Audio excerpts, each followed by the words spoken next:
What's up, guys? I'm back with another video today. This one's a bit different than like what you see a lot of people doing. A lot of people will do videos like top five best, you know, like just random thing, I don't know.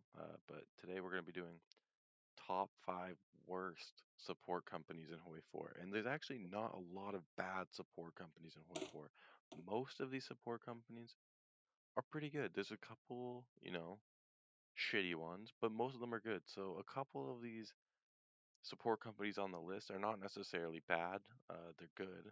A couple of them are actually quite good, but they just have more negatives than a lot of the other ones. So to start off with number five, we are gonna go with engineers. Now, I know people probably think engineers are really good, and they are, but they're very situational. And people I think misuse engineers a lot. I'll see someone make a 10 with infantry and put engineers in it for the entrenchment. Well, that's kind of a waste of IC. That's 125 IC per division you're wasting on a 10 width, because 7 entrenchment, even on a 20 width, 7 entrenchment on a division with 244 defense and 60 soft attack really does not make a big difference in a battle.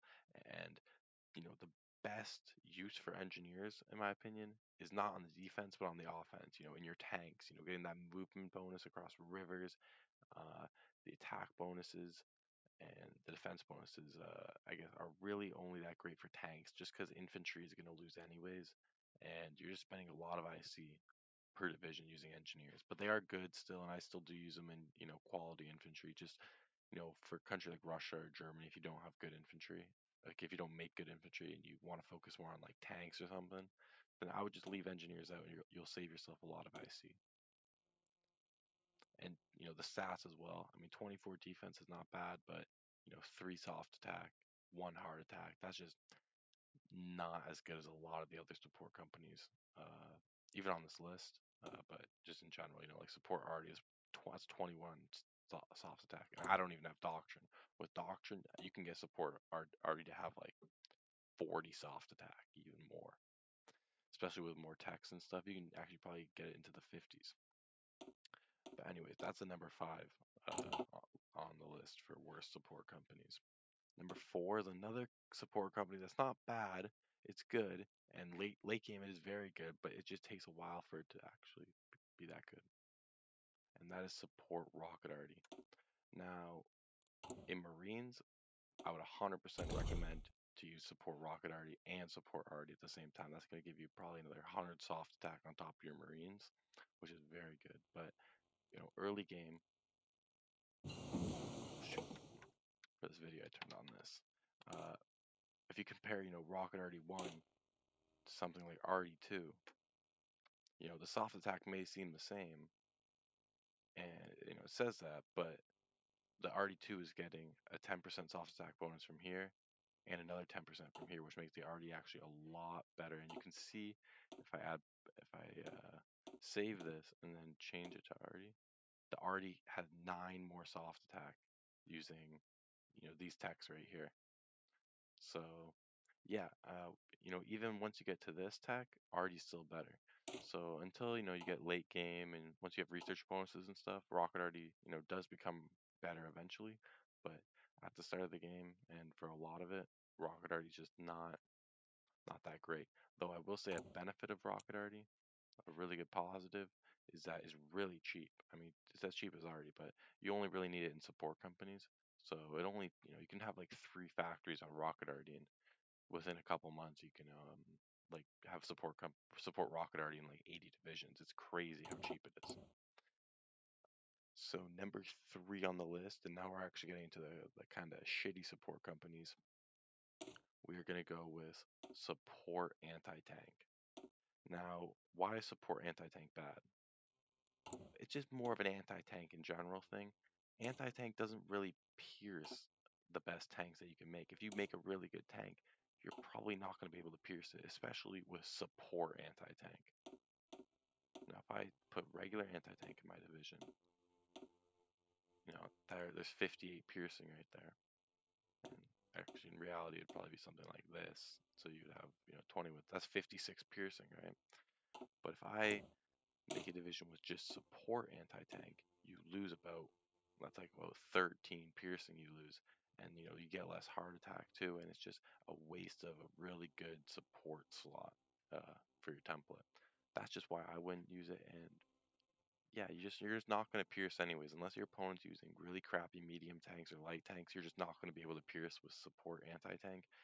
And in single player, maybe it's useful, but in single player, I mean, the AI doesn't really make that many tanks, so you can get away with just not even making anti-tank in single player. And that's why that's number 3 on the list. Now, number 2 is military police. Now, a long time ago, this was a lot better because the suppression bonus was a lot more useful. But in the day in today's age, we have spies and we have a lot of ways you can get resistance down, which is the main use for military police is the suppression bonus. Uh, but people also use it for other stuff. In a lot of mods, it will increase your org. In vanilla, it doesn't, but in a lot of mods, it does. That's why it's used in a lot of mods. But in vanilla, it's just not useful. It's very, very bad. You get good amount of defense, 22 defense. That's not bad. And it's only 60 production cost. You get 6 soft attack. That's not very good, but that's something. But you can just get so much more value out of another support company. If you get support already, that's so much more soft attack. And I mean, you suffer a little bit on defense, but that's not really a big deal. I mean, 242 defense compared to 229 defense is really no difference at all. And you'll benefit more from having the soft attack in a battle because you'll be doing damage to your other opponent a lot more. And that's just why that's why military police are just not a very good support company. And they're honestly, you can make the argument they're the worst on the list, but I kept them just because, it has actually a really good suppression bonus and the stats aren't too bad. But number 1 on the list is, I think most people probably guessed it, field hospitals. Now, what's the issue with field hospitals? They look pretty good, if you don't know too much about how combat works, the trickle back and the XP loss does look pretty good. But the issue is, in vanilla, it's just not that useful to have trickle back and XP loss modifiers because you don't really lose that much strength in vanilla. And especially, whenever I was air and stuff, I mean, I guess people, strength losses might be a little bit higher, but they're not really. You don't have to dedicate a whole support slot to field hospitals. There's doctrines you can do to give you more HP. And you can just build a bigger division, and that's like a built-in field hospital. If you build a bigger division with more HP, that's like a built-in field hospital. If you have more infant stuff and less already, yeah, that's like a built-in field hospital. Like I said, probably 5 times in a row for some reason. That's just why I don't think they're very good. Now, I was thinking of making a whole video on what the best support company is, but I'll just tell you now, the best support company in the game is Recon, specifically light armored Recon, because that's the best Recon in the game. Uh, I think you can make an argument support already maybe up there, but I think Recon, everyone needs Recon. If you're good inf, you want Recon because tactics do actually mean a lot in a battle. Um, if you don't know what a tactic is, you can click on the bubble, like a bubble in a battle, and you can see a tactic, and it does affect, like, it gives you different modifiers in the battle that are pretty drastic. So having Recon just means you're going to be picking better tactics than your opponent more often if you have better Recon than them.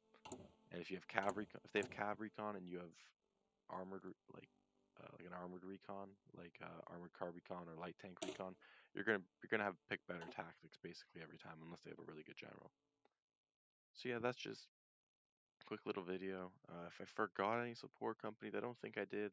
I think flame tanks I didn't talk about, but I don't think that's on the top 5 worst support companies. But if I did miss out on anything, let me know in the comments. Yeah, thank you for watching.